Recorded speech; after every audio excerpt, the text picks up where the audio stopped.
To je kaminska peč Impera XL, ki je dimenzijsko višja. In sicer prednost te kaminske peči je to, da mi v zgornjem delu naložimo cirka 200 do 300 kg šamota oziroma termomaterijala, ki nam lahko energijo še dlje časa obdrži v samem kaminu.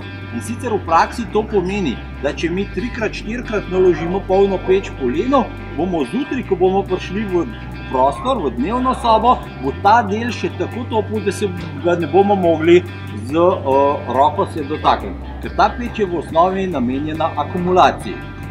Ta peč ima tudi zelo velika vrata, to se pravi, lahko naložimo veliko materijala v njo.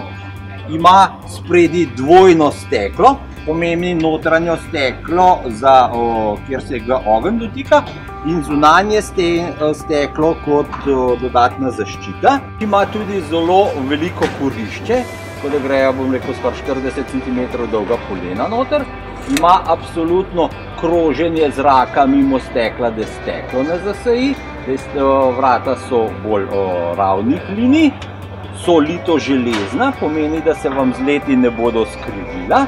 Imamo potem velik predal noter za sam prostor in zadeve pač gorijo na rešetki, da se jih lepo strese dol.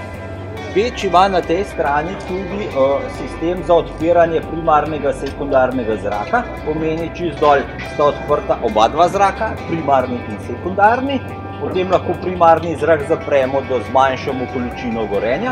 Če še zadeva preveč gori, lahko še zapremo sekundarni zrak.